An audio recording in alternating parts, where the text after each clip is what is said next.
ओम नमः सिद्धेभ्यः। नमः श्रीवरदमानाय निर्धूतकलिलात्मने सालोकानां त्रिलोकानां यद्विद्यादर्पणायते यद्विद्यादर्पणायते। बोलिए हिंसा परमो धर्म की। देवाय देव श्री पार्श्वनाथ भगवान की, आचार्य कुंद महाराज की, आचार्य गुरुदेव भगवान श्री विद्यासागर जी महाराज की।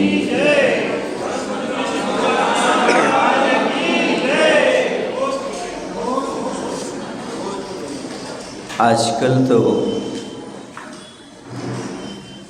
दुनिया को दिखाने के लिए हिंसक चीज़ों पर भी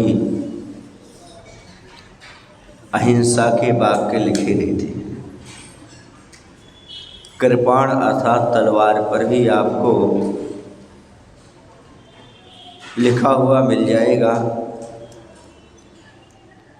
कि दया धर्म का मूल है।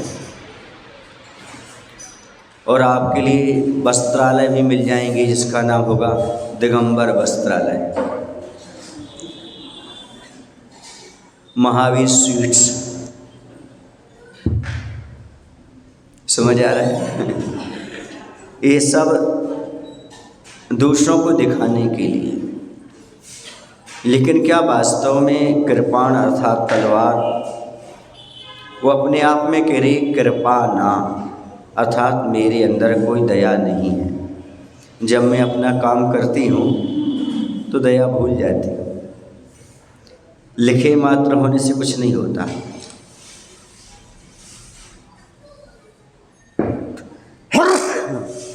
ऐसा लिख दिया दया धर्म का मूल है। ऐसे लिखने मात्र से क्या तलवार दयावान हो जाती है? आपके घरों के सामने भी लिखा रहता है परस्परोपग्रहो जीवाना, और कभी कभी उसी घर में उपग्रह की जगह उपद्रव हो जाता है। तो एक दूसरे का सहयोग करना, ये लिखना अलग है और सहयोग होना अलग चीज़ है। प्रत्येक चीज़ को समझने की आवश्यकता है अपने जीवन में। यहाँ पर उसी बात को कहा जा रहा है। कहाँ तक कहें अब धर्म का झंडा भी डंडा बन जाता है, शास्त्र शस्त्र बन जाता है अवसर पाकर। जो झंडा होता है धर्म की प्रभावना के लिए होता है, जीवों की रक्षा के लिए हुआ करता है। लेकिन कभी कभी जब आपस में वाद विवाद हो जाता है तो यह झंडा भी डंडा का काम करने लगता है। आपस में धर्मात्मा भी टकरा जाते हैं। वह झंडा भी किसका काम बन जाता है? डंडा का काम करने लगता है। शास्त्र भी शस्त्र का काम करने लगते हैं। शास्त्र जो होते हैं वह यदि समीचीन रूप से ना पढ़े जाएं, उनका अर्थ सही ना निकाला जाए, जैसे शस्त्र काट देता है, वैसे शास्त्र का स्वाध्याय समीचीन ना हो तो इस समाज को काटने का कारण बन जाता है। परिवार परिवार में विभाजन हो जाता है। ये फलाने वाले हो गए, ये फलाने वाले हो गए। पत्नी फलाने वाली है और पति फलाने वाले हैं। ये निश्चय वाले हैं, ये व्यवहार वाले हैं। ये 20 वाले हैं, ये 13 वाले हैं। ये उस मंदिर वाले हैं, ये उस मंदिर वाले हैं। इसकी मान्यता वाले, उसकी मान्यता वाले हैं। ऐसा ही होता है। आज वर्तमान में झंडा भी डंडा बन रहा है और शास्त्र भी शस्त्र का काम कर रहे हैं। लिखा है जितनी हलचल युद्ध नहीं मचा पाता उतनी हलचल आदमी की लेखनी मचा देती है। इसलिए एक पत्रकारिता का ही देश के विशेष स्तंभ में नाम आया है। इसके माध्यम से, समाचारों के माध्यम से, न्यूज़ के माध्यम से सारे देश में ऐसा कुछ प्रसारित कर दिया जाए कि देश उद्विग्न हो जाए और ऐसा भी कुछ कर दिया जाए तो समाज शांत हो जाए।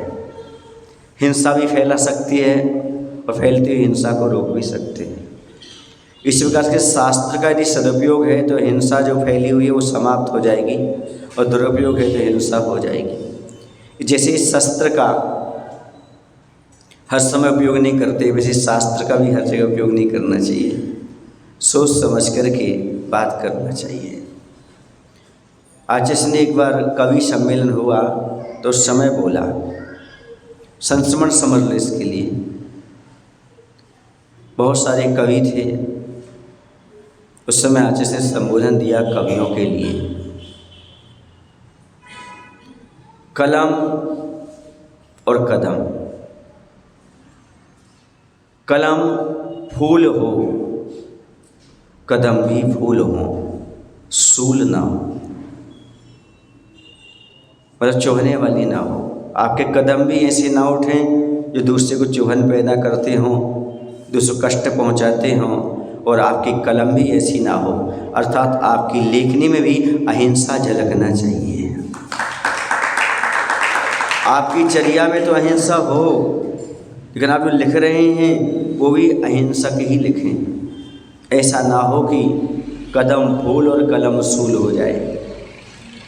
आप चर्या तो पाल रहे हैं अहिंसक की, और आपकी लेखनी हिंसक की है।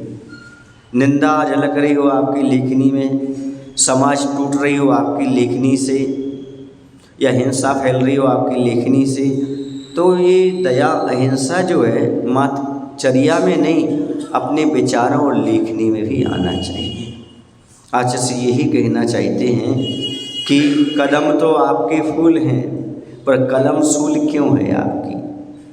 आप बोलते हैं तो हिंसक, आप लिखते हैं तो हिंसा हो जाए, लोगों के अंदर क्रोध उत्पन्न हो जाए। जब भी आप किसी की लेखनी से दोष गिनाएंगे तब हिंसा की बात आ जाएगी। जहाँ किसी की निंदा और आलोचना करेंगे वो असत्य वचन कहलाते, वो हिंसा के वचन कहलाते। इसलिए आपके लिए कलम फूल होना चाहिए। अच्छा, कलम में भी फूल झलकना चाहिए, सूल नहीं झलकना चाहिए। फूल मतलब अहिंसक होना चाहिए। जहाँ पर अहिंसा रहती है वहाँ पर ही कवि प्रशंसनीय होते हैं।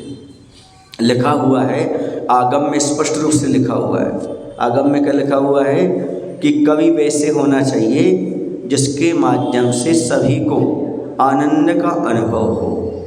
कविता ऐसी ना हो जिसमें राग द्वेष की वृद्धि होती हो। कवि ऐसा ना हो, ऐसी कविता की रचना ना करे जिससे समाज में राग द्वेष फैलता हो। ऐसी रचना लिखो जिससे समाज में जो राग द्वेष हो रहा हो वो समाप्त हो जाए। बैराग परख लिखो, बैराग आ जाए आदमी को, या तो हिंसा से दूर हो जाए या फिर राग से दूर हो जाए, द्वेष से दूर हो जाए। ऐसा कवि, ऐसी लेखनी वाला हमेशा प्रशंसनीय हुआ करता है। कवियों का एक बहुत बड़ा संदेश था कि आप देश के नाम, धर्म के नाम, गुरुओं के नाम कोई कविता लिखे तो ऐसी लिखे जिसमें आपकी लेखनी में अहिंसा झलकती हो। क्योंकि बहुत सारे लोग ऐसे होते हैं, ऐसा लिख देते हैं, ऐसा बोल देते हैं, वाणी के तीर, शब्द के तीर दिखते तो नहीं है लेकिन चुभते जीवन भर हैं। इसलिए लिखते समय, बोलते समय भी अहिंसा ही झलकना चाहिए। आचार्य भगवंत का कवियों के लिए यही प्रेरणा थी, यही उपदेश था।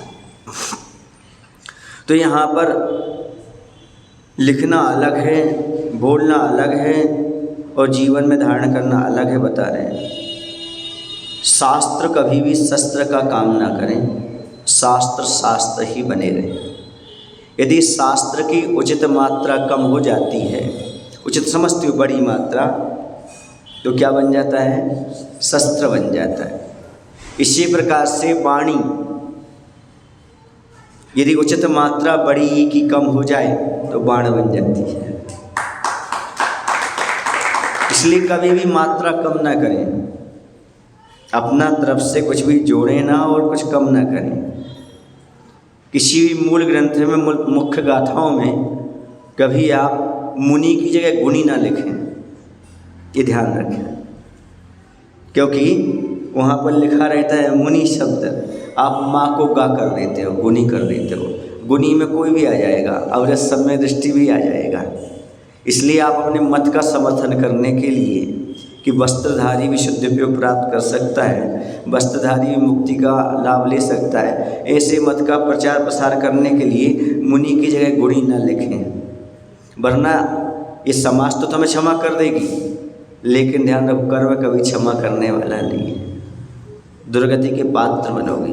क्योंकि आचार्यों को कोई भी गाथाओं में सुधार करने का अधिकार किसी को ही नहीं है। उनकी विवक्षा किस प्रकार से है वो उनकी विवक्षा है, आप अपनी विवक्षा लगा करके अर्थ मत निकालिएगा, नहीं तो अर्थ का अनर्थ हो जाएगा।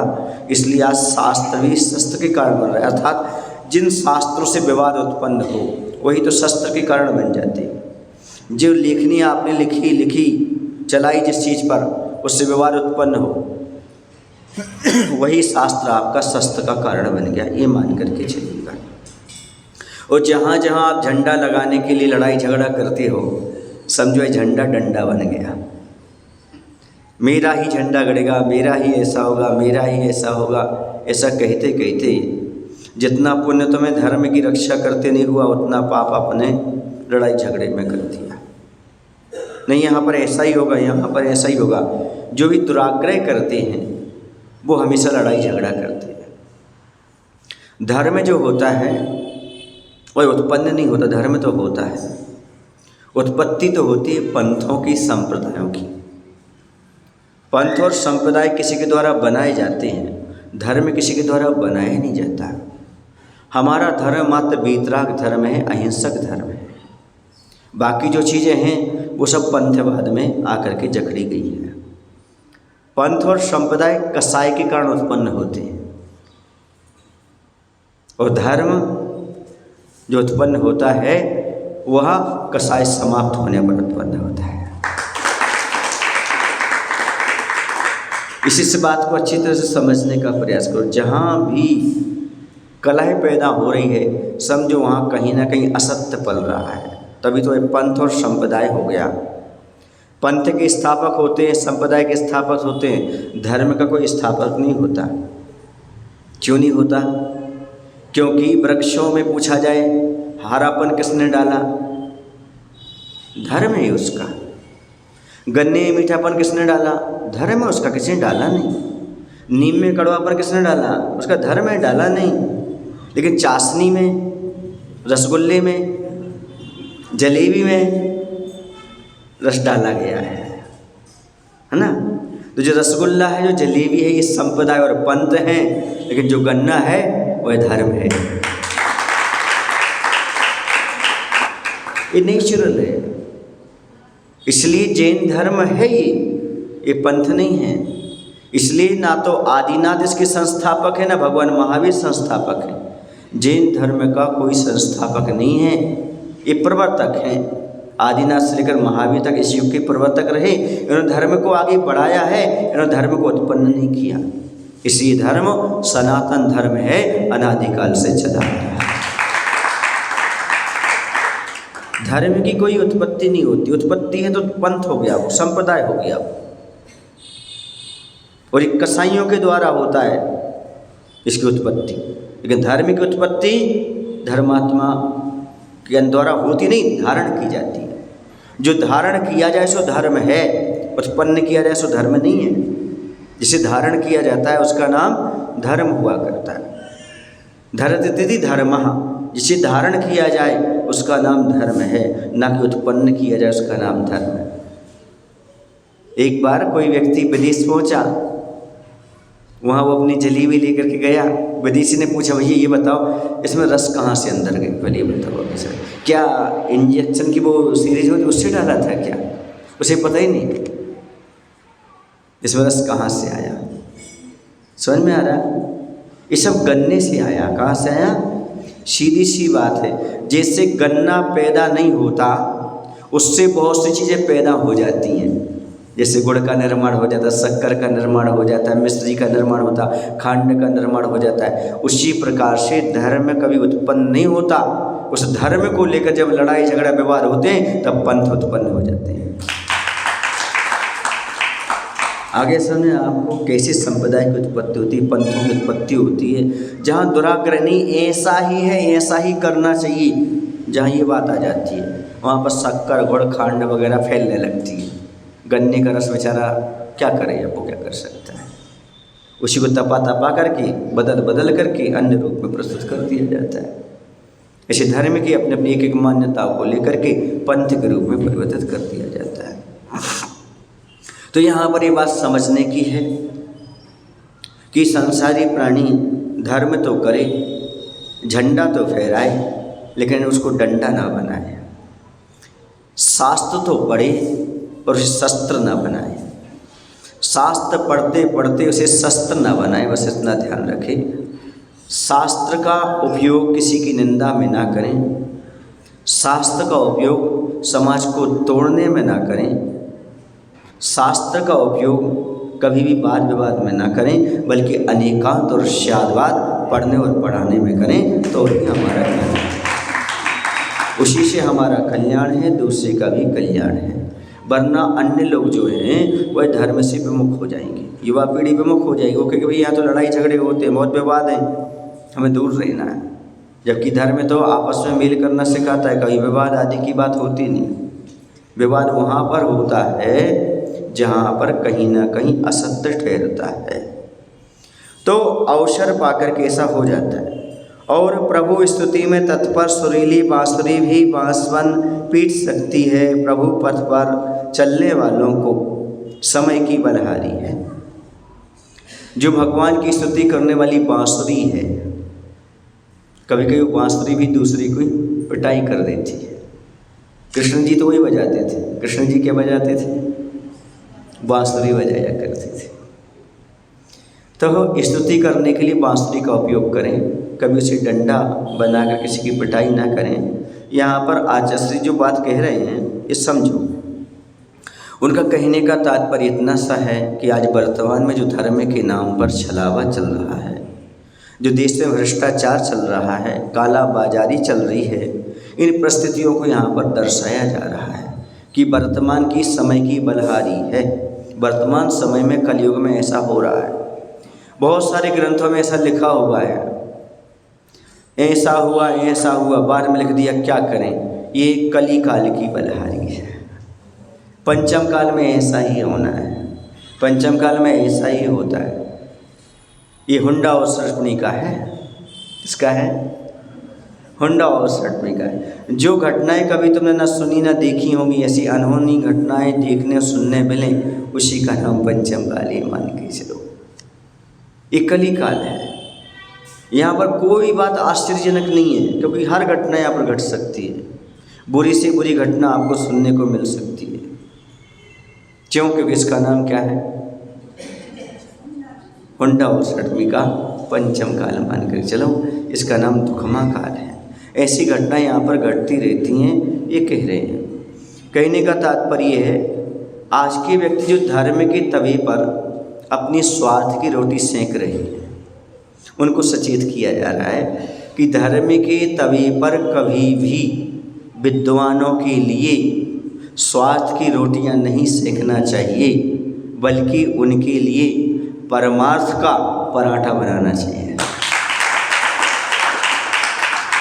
परमार्थ की ओर बढ़ना चाहिए उन्हें। जब भी कभी धर्म की बात आए तो सबका भला, जब भी धर्म की बात आए तो अहिंसा धर्म की बात हो। कभी भी सामूहिक मंच पर ऐसे शब्द नहीं बोलना चाहिए जिनके माध्यम से लोगों में कलह उत्पन्न हो, विवाद उत्पन्न हो, पंथ उत्पन्न हो। वहाँ तो आप अहिंसा की बात करिएगा, लोगों को सद्धर्म की बात करिएगा, तभी जाकर के आप सच्चे शास्त्रज्ञ विद्वान माने जाएंगे। वरना समझ लेना आप सच्चे विद्वान नहीं माने जाएंगे। आचार्य भगवान की कृपा से मैं 2006 में पूज्य पुरुषोत्तम सागर जी और मैं दोनों चातुर्मास कर रहे थे दमोह जिले में तारादेही नगर में। वहाँ पर एक विद्वान कहें, अब क्या कहें, कुछ नहीं कह सकते। वह सामयिक समय के बाद थोड़ा सा समय था, उस समय वो रात में ऊपर माइक लगाए थे अपने चैत्यालय में, और वहाँ से आवाज़ आ रही थी उनके प्रवचन की। उसमें वो बोल रहे थे कि प्रतिमाएं तो एक इंद्रिय जीव हैं, ये तो कंकड़ पत्थर हैं, इन्हें पूजने से क्या मिलेगा? जो प्रतिमाओं को पूजेगा वो गृहीत मिथ्या दृष्टि है। और प्रवचन में बोल तो गए, प्रातःकाल हमारा भी प्रवचन होता था, हमने कहा भाई थोड़ी माइक अपने भी बाहर चलते हैं, थोड़ी सी वॉल्यूम तेज कर देना, ताकि विद्वान को ये तो मालूम पड़ जाए कि खुली मंच पर क्या बोलना चाहिए, क्या नहीं बोलना चाहिए।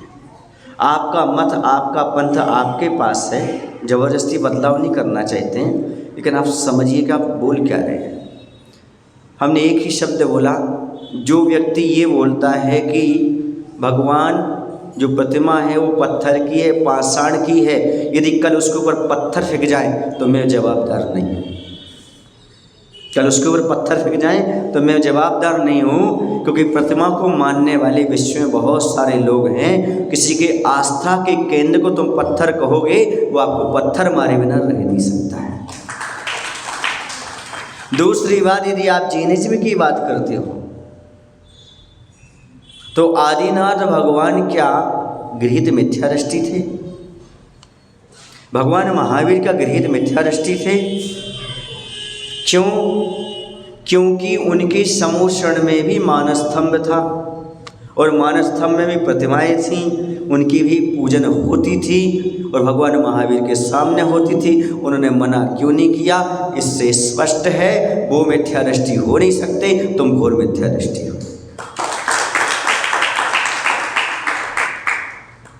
तुमने कहा, और भी उन्होंने विषय बोला, ये तो 250 वर्ष पुरानी परंपरा है कि प्रतिमाएं रखी जा रही हैं, पहले प्रतिमाएं नहीं होती थीं। तो मैंने उनसे एक ही बात कही, तुम्हारे पिताजी ने कभी नंदीश्वर दीप का व्याख्यान सुना क्या? नंदीश्वर दीप का ये कब से चला आ रहा है? नंदीश्वर दीप का व्याख्यान बोलो ना, ये अकृत्रिम चैत्यालय है, किसी ने बनाया ही नहीं है। पहले तो हमें शास्त्र का स्वाध्याय करना चाहिए, फिर मंच पर बैठना चाहिए। मैं उस व्यक्ति को विद्वान तो नहीं कह सकता जो इस प्रकार के प्रवचन करता है, पर मैं ये बात उसको जरूर शिक्षा देना चाहता हूँ, खुली मंच पर कभी इस प्रकार के प्रवचन ना करें, वरना तुम्हारा कुछ भी हो सकता है जीवन में। क्यों? क्योंकि तुम देश से भी निकाले जा सकते, जेल में भी जा सकते हो, कुछ भी कर सकते हो। कभी भी किसी की आस्थाओं को ठेस मत पहुँचाइए, अहिंसक प्रवचन करिए, खुली मंच पर आपको करना है तो। दूसरा उन्होंने पॉइंट दिया, तीसरा, कि प्रतिमाएं तो लोहार ने बनाई, सुनार ने बनाई, उसकी हो गई, तुम्हारी कहाँ से हो गई? तो मैंने भी तर्क रखा, मैंने कहा तर्क तो मुझे भी आता है। ये बताओ, जब लोहार और सुनार ने प्रतिमाएं बनाई उसकी हो गई, तो शास्त्र किसने बनाए? प्रेस वाले ने। प्रेस के होगा, तुम्हारी कैसे हो गई?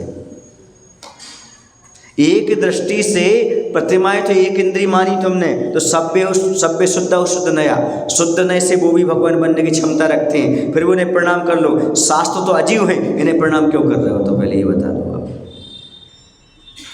नहीं, ऐसा नहीं। जैसे तुम दिव्य ध्वनि मान करके नमस्कार कर रहे हो, वैसे ही तुम्हारे लिए स्थापना निक्षेप से भगवान को मानना चाहिए। तुम तत्वासुत को नहीं मानते, नाम स्थापना द्रव भाव तस्तन्यासा, आप स्थापना निक्षेप को नहीं मानते, इसका अर्थ ये है आप सम्यक दृष्टि हो ही नहीं सकते, क्योंकि आप मतलब का अर्थ निकाल रहे हो। ये आपका शास्त्र का व्याख्यान शस्त्र बनेगा।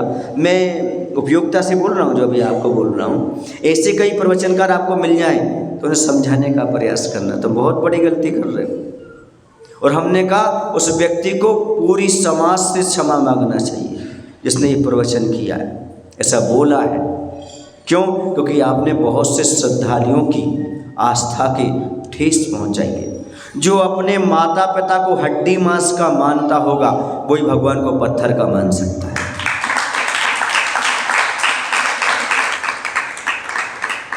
मैं भी बोलता हूं, कहीं पाषाण भगवान बने होते तो इंसान बनने से पहले हम पाषाण बन गए होते। कहीं पाषाण भगवान नहीं बनते, उसमें जो प्राण प्रतिष्ठा की जाती है स्थापना निक्षेप से, भगवान में प्राण आ जाते हैं, इसलिए हम उस पत्थर को नमस्कार करने लगते हैं जिसमें प्राण प्रतिष्ठा हो जाती है। हर पत्थर को नमस्कार नहीं करते। तो जब हमारे लिए पूरा ज्ञान नहीं होता, अधूरा ज्ञान होता है, तब ऐसे कितना अधूरा ज्ञान खतरे का सामान। जब भी अधूरा ज्ञान होता है वो शास्त्र ना बन करके शस्त्र का काम करने लगता है। यदि हमें पूरा ज्ञान हो तो समझो ये सब समस्या हल करने का सामान हमें मिल जाए, सारा सामान। कहते ना कि अधजल गगरी छलकत जाए, उसकी भवितव्यता अच्छी थी। वह विद्वान सुबह सुबह हम जंगल के लिए जा रहे थे, सुने आप लोग कि नहीं, दूसरे दिन आ गया, चरणों में लौट गया, क्षमा मांगने लगा, बोले महाराज जी हमें बहुत गलती हो गई, आज की बात कभी भी मंच पर ऐसे शब्द नहीं बोलेंगे। और हम भरी सभा में, आपकी प्रवचन सभा में चलते हैं, आज हम क्षमा मांगेंगे।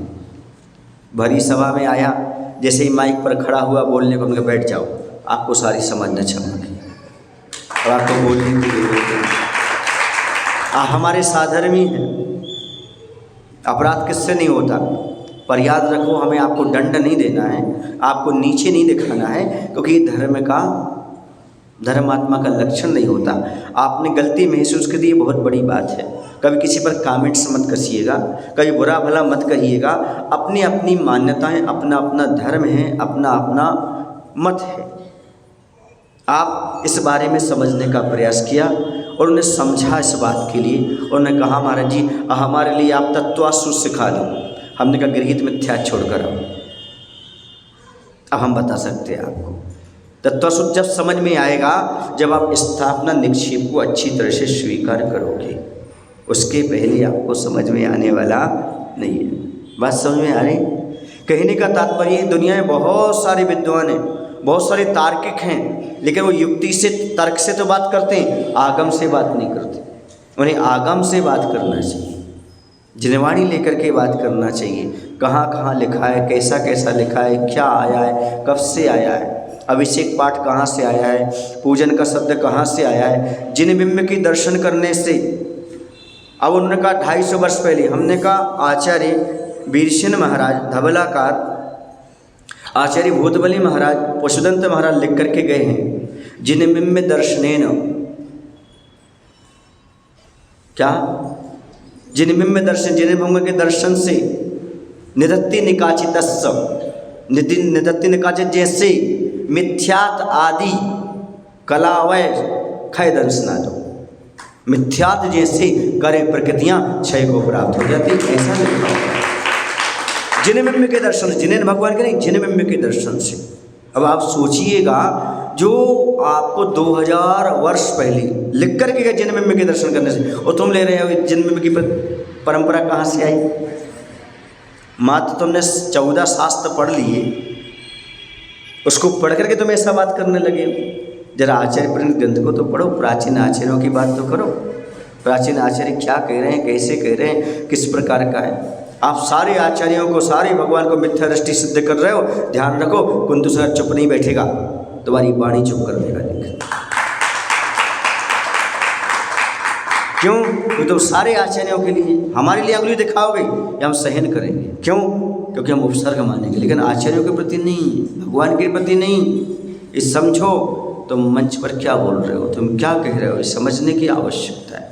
तुम शास्त्र के लिए शस्त्र बना रहे हो, तुम वीर की संतान हो, कायर बन रहे हो। वीर वो होते हैं जो बिना शस्त्र के काम करते हैं। दुनिया को जीतने वाले, देश को जीतने वाले राजा होते हैं, लेकिन दुनिया के दिलों को जीतने वाले, दिलों में राज करने वाले कोई महाराजा होते हैं। और विद्वानों का काम तो है लोगों को सही सही मार्गदर्शन देना, अहिंसा को उपदेश देना, वैराग्य पर कथन करना, खंडन मंडन करना मंच पर नहीं होता। वैराग आ जाए सामने वाले को, संसार से भय उत्पन्न हो जाए, भगवान के प्रति भक्ति जागृत हो जाए। ऐसे प्रवचन क्यों कि भगवान की भक्ति छोड़ दें लोग, गुरुओं के पास जाने बंद कर दें लोग। ऐसे प्रवचन को प्रवचन मत मानना, ऐसे शास्त्र को शास्त्र नहीं, ये शास्त्र तो शस्त्र है, ये मान के चलो। जैसे मुनियों की निंदा का वर्णन मिलता हो, जैसे भगवान अभिषेक पूजन को हे बताया जाता हो, ये सब शास्त्र नहीं है, ये शस्त्र हैं। इसलिए इनसे बचने का प्रयास करो, इनका स्वाध्याय कभी मत करो। क्यों? क्योंकि ये लोग क्या करते हैं, आचार्यों की बात को अंडरग्राउंड कर देते हैं और अपनी बात पर अंडरलाइन कर देते हैं। ये पढ़ो, इम्पोर्टेंट है, ये माल है। खरोची खरोचे क्या फुंदीलाल जी, बाबूलाल मजा ही मजा। ऐसे शास्त्रों से बचो। ऐसी मैंने सभा देखी, इसलिए बोल रहा हूँ आपसे। कैसी सभा देखी है जहाँ ये चलता है, क्यों फुंदीलाल, दूसरी जगह बैठा बाबू, हाँ बाबूलाल, क्या मजा ही मजा, आनंद ही आनंद। अंदर घटम घटा चल रही है। क्या मुनि दशा, बाहर से कपड़े पहने, अंदर तो वो ही आत्म का रस। ऐसा चलता रहता है। इस शास्त्र का स्वाध्याय नहीं है, ये प्रलाप है शास्त्र का। आचार्य कहते हैं जब सुनो तो विचार तो करो। बनारसी दास क्या लिख करके गए, तुम भी सोचो। उन्होंने कहा भाई बनारस की दशा जैसे ऊँट को पात, ऊँट पे पैर रखने जैसा ऊँट पटांग हो गया। मैंने कपड़े उतार करके, बनारसी जैसे लिखते हैं, मैंने करनी का रस नहीं आया, ऐसा कुछ उन्होंने लिखा है। और लिखा भाई बनारस की दशा जैसे ऊँट को पात, जैसे ऊँट होता है ना, उस पर पैर रखो, वो खड़ा हो जाए तो धड़ाम से नीचे गिर जाओ, तो ऊँट पे पाद हो गया। ऐसे ही उन्होंने कपड़े उतार कर एक कमरे में बैठ गए नग्न होकर के। अब मुझे शुद्ध उपयोग होगा, मुझे शुद्ध उपयोग होगा, मुझे ध्यान होगा, वो निर्विकल्प समाधि होगी। नहीं हुई, दोनों को लिखना पड़ा। ये तो उठपटांग काम हो गया। आचार्य कहते हैं बनारसी दास ने ऐसा प्रयास किया, नग्न होकर के, मुनि जैसा बन करके, उन्हें शुद्ध उपयोग क्यों नहीं हुआ? क्योंकि उन्होंने आजीवन 5 पापों का त्याग नहीं किया, इंद्रिय मन को वश में नहीं किया, और आगे वस्त्र पहनने की भावना है, इसलिए उन्हें शुद्ध उपयोग नहीं हुआ। कपड़े उतार के बैठ गए, लेकिन अभी बाद में कपड़े पहनेंगे, ये भाव रहा। अभी जब तक पूरा संकल्प ना हो जाए जीवन पूर्ण परिग्रह का, तब तक इस प्रकार के भाव अंदर उत्पन्न होते ही नहीं है। तुम कितना भी चिल्ला लो, बोल लो, कह लो, कुछ नहीं। भोली भाली जनता ठगाई जाएगी, उससे कुछ नहीं मिलेगा। बोले मन में कोई विचार ना आना ही शुद्ध उपयोग है, ऐसा नहीं मानो आप, क्योंकि आप बिना विचार के रह ही नहीं सकते हो। 24 घंटे निरंतर निरंतर निरंतर, जैसे कि नदी में या सागर में उसके पानी में लगातार लगातार लहरें उठती रहती हैं। किसकी वजह से उठती हैं लहरें? ये भाई यही नहीं पता तो अंदर की लहरें कैसे जानोगे? हवा के कारण। किसके कारण? हवा के कारण एक के बाद एक लहर आते जाते किनारे पर समाप्त हो, दूसरी आती। ऐसे मोहिनी की हवा जब तक अंदर है, किसकी हवा है? हाँ, जब तक मोहिनी की हवा है तब तक ये लहरें उठती रहेंगी। ये बात अलग है, दर्शन मोहिनी की थोड़ी तेज हो जाती हैं। चारत मोहिनी की तो भी पूरी बैठी, उसकी भी तो चलती रहती। कुछ तो उपशम करो उसका, कुछ तो 6 उपशम प्राप्त करो, तब आपके अंदर चारत लेना ना चाहो और बस मुनि दशा घटित हो रही है। ये तो आप गलत बोल रहे हैं। आप स्वयं के साथ ही गलत कर रहे हैं और दूसरों के साथ भी गलत कर रहे हैं। मेरा कहना ये है कि आप शास्त्र को शास्त्र ही रहने दें, शस्त्र ना बनाएं, स्वयं का और दूसरे का घात ना करें। इसी में हमारा और तुम्हारा कल्याण है, विद्वत्ता इसी में है। खंडन मंडन कम करो। अब क्या करो? अब अंदन का मंडन करो, क्योंकि आचार्य ने 5 प्रकार का नहीं 10 प्रकार का मुंडन बताया है। अकेला मुरमणाना नहीं, 10 प्रकार का। पंचविंद्रिय मुंडा, हत्य पायतन मुंडा, मन मुंडे न विषय्या, 10 मुंडा भन्या समय। जैन दर्शन में भन्या समय माने वर्णन किया गया, समय माने शास्त्रों में, आगम में 10 प्रकार के पंचवी इंद्रिय मुंडा, 5 इंद्रिय का मुंडन कैसे करें? 5 इंद्रिय का मुंडन कैसे करें? छुरा लाएं क्या? नहीं, पंच इंद्रियों को विषयों की ओर ना जाना दें। पंचेंद्रिय निरोध, पंचवी इंद्रिय मुंडा, बच मुंडा, हत्त पायतन मुंडा। बच मुंडा, वचन पर कंट्रोल रखें। हत्त हाथ पैर, मुंडन माने बैठ जाओ, उनको चलाओ, हिलाओ डुलाओ नहीं। मन मुंडे न विषय्या, फिर मन का मुंडन और सिर का मुंडन। कितने हो गए? 10 हो गए। ये मुंडन, अकेले ये मुंडन करने से काम नहीं चलेगा कि मूड मुड़ाई और 3 गुण और सिर की मच गई खाद और खा भी लड्डू के लिए। लोग कहें महाराज आओ आओ आओ आओ आओ। अब मुनि महाराज बनने की जरूरत ही नहीं है, पंडित जी को इतना सब कुछ मिल रहा है। प्रवचनकार को इतना सब कुछ मिल रहा है, गाड़ी लेने जा रही है, छोड़ने जा रही है, भोजन पानी मिल रहा है, सारी व्यवस्थाएं मिल रही हैं। अब क्या बनना अपन को महाराज, यही तो सब कुछ मिल रहा है, इसलिए तो आए थे पर जब वो सब मिल गया, अब आगे बढ़ने की जरूरत ही नहीं, एक चीज़ समाप्त हो गई। तो ऐसा नहीं, शास्त्र को शास्त्र ही रहने दें, मेरे कहने का तात्पर्य ये है, उसे शस्त्र न बनाएं। आज वर्तमान के समय की बलहारी है ये सब जो आचार्य से कह रहे हैं, पंचम काल में ये सारी अनहोनी घटनाएं घट रही हैं। कोई किसी को समझने वाला नहीं है, साक्षात केवली भगवान नहीं है, उनकी वाणी है, उन वाणी का दुरुपयोग कर रहे हो। किसी ने लिखा भी है, जिन वाणी रो रो करे पुकार, दे के चले गए कोई कोधार, ऐसा कुछ शब्द आता, आप लोग गाते भी हो। चितवाणी कह रही हमें कैसे आदमी के हाथ में दे के चले गए आप, जबकि धर्षण महाराज ने तो परीक्षा लेकर के, है ना, भूतबली और पशुदंड को सौंपी थी, पर धीरे धीरे केसों के हाथ में आ गई। सोचो, समय सार ग्रंथ में लिखा हुआ है, चौथी 5वें नंबर की गाथा होगी, उसमें लिखा हुआ है, यदि मैं इस समय का व्याख्यान कर रहा हूँ, कुंद कुंद भगवान कहते हैं, मैं आत्मा का व्याख्यान कर रहा हूँ, यदि मुझसे कुछ चूक हो जाए तो छल ग्रहण मत करना, छल ग्रहण मत करना। तुम यदि लिखते समय कोई चूक हो जाए हमसे, तो उन्होंने कहा छल ग्रहण मत करना, स्पष्ट लिख के गए हैं, क्योंकि उन्हें शायद पता था कि आगे लोग छल ग्रहण करेंगे। सम्यक दृष्टि का अर्थ यहाँ शावक को लेकर चलेंगे, जबकि सम्यक दृष्टि का अर्थ वहाँ पर मुनि मुद्रा का है। वीतराग सम्यक दृष्टि से लेना देना है वहाँ पर। वीतराग सम्यक दृष्टि किसे कहते हैं? ग्रस्त को हो ही नहीं सकता है, क्योंकि उसकी सराग दशा है, छठे गुण स्थान तक सराग दशा है, क्या करोगे और आगे भी। वीतराग चारित्र का अविनाभाव रखने वाला जो होता है वो वीतराग सम्यक दर्शन होता है। और सप्तम गुण स्थान से तो उसकी भूमिका बनती है भैया, कौन से गुण स्थान से? आज भूमिका ही है। और कहाँ हो रहा है वो? निश्चय चौथे में होने लगा। चौथे का भी पता नहीं उनका चौथा है कि नहीं, फिर भी मान करके बैठे हो। ये सारी की सारी चीज़ें जो हैं, ये विडम्बनाएँ खड़ी हो रही हैं।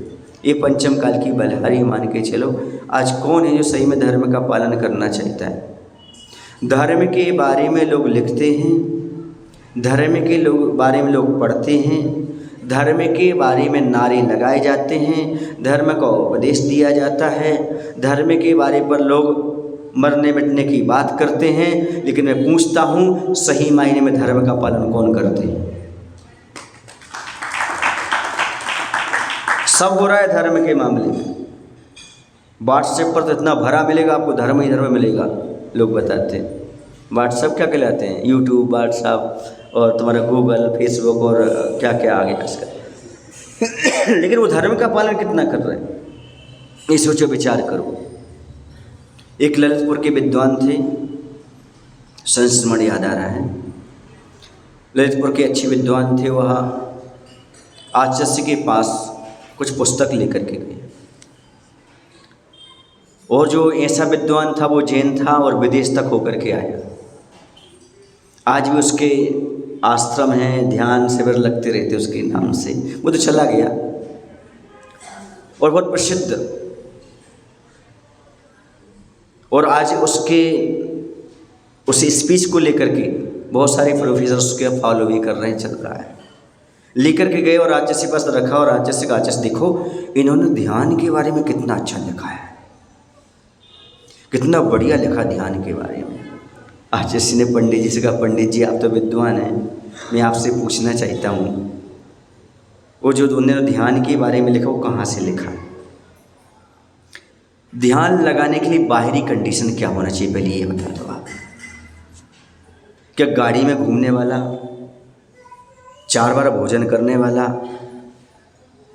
पूरा नीचे से लेकर ऊपर तक वस्त्रों से लिपा पोता, एक कंडीशन वाला ध्यान कर सकता है क्या? बोले महाराज इतना तो हमने सोचा ही नहीं कभी, मतलब इसका चिंतन नहीं है ये, इसने आचार्य से उठा करके लिखा है। क्योंकि ऐसा चिंतन जो लिखा जा रहा है वो कोई योगी ही लिख सकता है, योगी की ही बात हो सकती है। ये ध्यान केंद्र तो खोल रहे हैं, पर इन्होंने कभी 5 मिनट के लिए ध्यान केंद्रित किया क्या? ध्यान लगाया क्या? पहले ये बताओ आप। फिर उसके बाद ये बातों को लाना, उनकी प्रशंसा करना, वरना आप भी मिथ्यात्व की चपेट में आ जाएंगे। क्योंकि अन्य दृष्टि प्रशंसा इस त्वन में आप चले जाएंगे, आपके मिथ्यात्व में अतिचार पैदा हो जाएंगे। पंडित जी को समझ में आया कि ऐसे लोगों की प्रशंसा नहीं करना चाहिए। क्यों? क्योंकि ये लोग मात्र भोग ही रहे हैं। कैसे रहे हैं? और संभोग से समाधि की ओर पुस्तक लिख के चले गए हैं। ऐसे लोगों से बचना चाहिए, क्योंकि इन्होंने शास्त्र को शस्त्र बना डाला। इन्होंने कलह पैदा कर डाली, भोगों में लगा दिया लोगों को। भोगो भोगो भोगो, ये कह दिया जितना चाहो उतना भोग विलास में रहो, भोग विलास में रहो आप। और जैसा अति परिचय हो जाएगा बस आप छूट जाएंगे सबसे। तो भोजन करना, खूब जम के भोजन करो, आपकी एक दिन अवज्ञा हो जाएगी। ऐसा उपदेश दे करके गई। आपको भोग होना, खूब भोगो, एक दिन अपने आप छूट जाएंगे। ऐसा उपदेश देने वाले अनादिकाल से तो छूटा नहीं वो। बोलो ये कितना परिचय रहा भोग विषयों से, कभी छूटा क्या? वो जूठन खाते चले आ रहे फिर भी नहीं। तो ये सारी की सारी चीज़ें समय की बलहारी कहें, पंचम काल की स्थिति ऐसी कहे, ऐसा हो रहा है। इसलिए ऐसे शास्त्र को कभी रखना नहीं, छूना नहीं, पढ़ना नहीं, देखना नहीं। क्यों? क्योंकि ये आपको मिथ्यात्व की ओर ले जाएंगे, दिग्भ्रमित कर देंगे, आपकी बुद्धि को भ्रष्ट कर देंगे। ये अभिषेक पूजन से आपको दूर ले जाएंगे। क्या लिख रहे हैं वो लोग? वो कह रहे हैं कृष्ण का मार्ग बहुत अच्छा है, बुद्धों को एक बना करके जी रहे हैं। भगवान महावीर अकेले रह रहे, सबको छोड़ करके जीना चाहिए। अब सोचिए आप, जहाँ पर पति पति का प्रेम है उसे वो ईश्वर बता रहे हैं, और जहाँ ईश्वर से प्रेम है उसे बिलगाववाद बता रहे हैं, अलगाववाद बता रहे हैं। ऐसे उपदेश कहाँ तक सुनेंगे आप? जो इस शरीर से भोगों से ऊपर उठा हुआ है उसके लिए कह रहे हैं ये क्या है, ये तो भाग्य है, ये तो कायरता है, ऐसा कहा जा रहा है। जबकि कायरता तो वो है जो काय में रत है सो कायर है। स्वयं के काय में, दूसरे के काय में जिसको प्रेम है, रत है, लगा हुआ है, लीन है, वो कायर है। अरे हमारे गुरु और प्रभु तो शरीर को छोड़कर बैठे, नग्न बैठे, दिगंबर बैठे हैं, वे तो कायर नहीं, वो तो वीर है।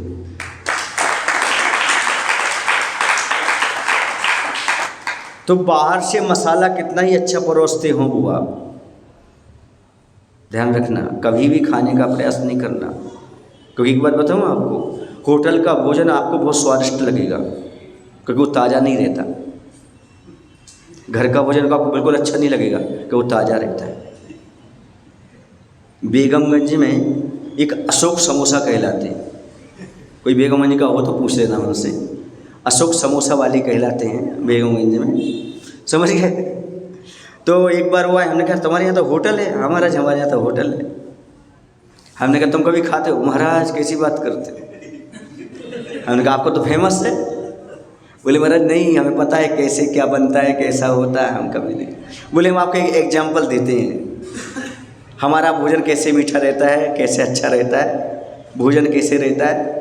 अब सुनिए, आप कहानी सुनाता हूँ आपको, लोगों की विडंबना बताता हूँ, लोगों की पसंद बताता हूँ आपको। मुझे मजबूरी में करना पड़ता, उन्होंने कहा मैं पसंद बताता हूँ आपको। एक बार मद्रास वाले लोग आए, वो बोरवेल लेकर आते ना, सब वहाँ पर पहुँचे, जो बोर करते हैं वहाँ ज़मीन पर, वो पहुँचे। उन्होंने कहा भाई हमारे लिए चावल बना कर दो। उन्होंने चावल बना के, बहुत सारा चावल बना करके दिया, लेकिन आधा उठ पाया, आधा बचा रहा उनकी होटल में, पूरा नहीं उठ पाया। उन्होंने दूसरे दिन फ्राई करके दिया, तीसरे दिन दिया, चौथे दिन दिया उसी को। उन्होंने कहा, चौथे दिन उन्होंने बोला ऐसा चावल मैंने आज तक नहीं खाया। चौथे दिन का चावल फ्राई करके दिया, उन्होंने कहा इतना अच्छा चावल मैंने कभी नहीं खाया। मतलब जितनी जीव बिलबिलाने लगे उसमें समझो उतना लोगों को पसंद आता है, क्योंकि जिब्बा है ना। ये है आप लोगों की दशा। इसलिए कहाँ का अच्छा लगता है भोजन? होटल का। माँ के हाथ का नहीं, वो ताज़ा बना हुआ है, शुद्ध बना हुआ है, उसमें बैक्टीरिया नहीं, उसमें जीव नहीं है। इसलिए घर की जलेबी कभी आपको अच्छी नहीं लगेगी, मैं गारंटी दे रहा हूँ आपको, कभी नहीं लग सकती आपको। आपके माँ के हाथ की चौके में जो बनी है वो कभी नहीं लगेगी। कहाँ की अच्छी लगेगी? जो खमीर उठ चुका है, थोड़ी सी सड़ सी गई है, वो आपको अच्छी लगेगी। क्यों लगेगी? क्यों? क्योंकि उसमें जीव उत्पन्न हो गए। वही आपको एक और कंडीशन में आपको बता दूँ, जो चीज़ आपको जिह्वा को अच्छी लग रही हो उसे ज़्यादा कभी मत खाना। समझ लेना, ये आपके पेट में, शरीर में नुकसान होगा, नुकसान पैदा करेगी। ये रूल्स है। इसलिए लोग, कुछ लोग कहते हैं हमने अच्छी चीज़ नहीं बनाई, कि आप ले नहीं रहे, अच्छी इसलिए नहीं ले रहे क्योंकि नुकसान करेगी। वो जो आपको मन को भाए ना, अच्छी ना लगी, समझो वही फायदा करने वाली है आपके दुनिया में। समझे है? बुखार में कैसी चीज़ अच्छी लगती है? जो बुखार बढ़ाती है। सर्दी जुकाम में कौन सी अच्छी चीज़ लगती है? सर्दी जुकाम बढ़ाती है, क्योंकि वो बैक्टीरिया मांगते ना वो चीज़ अपनी पुष्टि करने के लिए, और आप वो ही देना चाहते हो। बात समझ आ गई? हाँ, तो इसलिए होटल का भोजन आपको क्यों स्वादिष्ट लगता है, मैंने बता दिया कि बहुत दिन का हो जाता है और सड़ जाता है, गल जाता है, जीव उत्पन्न होने लगते हैं, बासा त्रासा आपको अच्छा लगने लगता है, क्योंकि आपकी प्रकृति ऐसी है, अंदर की चीज़ें ऐसी मांगती हैं आपको, आपका मन ऐसे ही मांगता है। अब ध्यान रखना, सावधानी रखना, जो मैंने आपको बताया है कि इस प्रकार का ख्याल रखो। वर्तमान में जो है हम खाने में, सुनने में, बोलने में, पढ़ने में जो विकृति ला रहे हैं वह आपके लिए बहुत दुखदाई है। उस दुख से बचना चाहते हो, आज आपको लग रहा है अच्छा है, कालांतर में कैसा दुख भोगना पड़ेगा आप ही समझेंगे। क्योंकि जिनवाणी का अनर्थ निकालने वाले, जिनवाणी को अनर्गल प्रस्तुत करने वाले, तर्क शक्ति से दुनिया को रिझाने वाले लोग आगे चल कर के कौन सी गति को प्राप्त होते हैं, ये थोड़ा सा ग्रंथों में पढ़ना, या यदि आपके लिए धोखे से, भूल से स्वर्ग मिल जाए तो भगवान के समोषण में जाना, श्रीमंदर स्वामी के, उनसे पूछ लेना भगवान वो कहाँ गए, ये ऐसे ऐसा हमें समझा रहे थे, ऐसा ऐसा बता रहे थे, हमें बता दो, ताकि हम जाके किसी को स्वप्न दे दें पृथ्वी लोक पर कि भैया इनकी बात हमें बताना, अपना कल्याण कर लो। क्योंकि ये सब कुछ नहीं रखा है इन सब में। जो मार्ग है, मार्ग मार्ग ही होता है, कठिन मार्ग है लेकिन मार्ग मार्ग ही होता है। जो व्यक्ति उन मार्ग पर चल रहे हैं, गलत मार्ग बता रहे हैं, वो आज नहीं तो कल पछताएंगे और लौट करके इसी मार्ग पर उन्हें आना पड़ेगा। बोली महावीर भगवान की जय। आचार्य विद्यासागर जी महाराज की।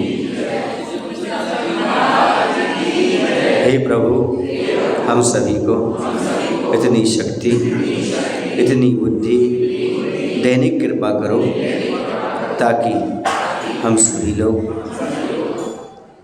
आचार्य प्रणीत ग्रंथों का स्वाध्याय कर सकें, मनन कर सकें और झंडा को झंडे में ही उपयोग करें, शास्त्र का शास्त्र रूप ही उपयोग करें, वास्तरी का उपयोग प्रभु स्तुति में करें। ऐसी शक्ति, ऐसी बुद्धि देने की कृपा करो। नमोस्तु। जावाणी के ज्ञान दे सूझे लोकालो, सोवाणी मस्तक धरूं सदा देते हूँ धो। हे जिनवाणी भारती माँ तो जपो दिन रे, जो तेरो शरणागत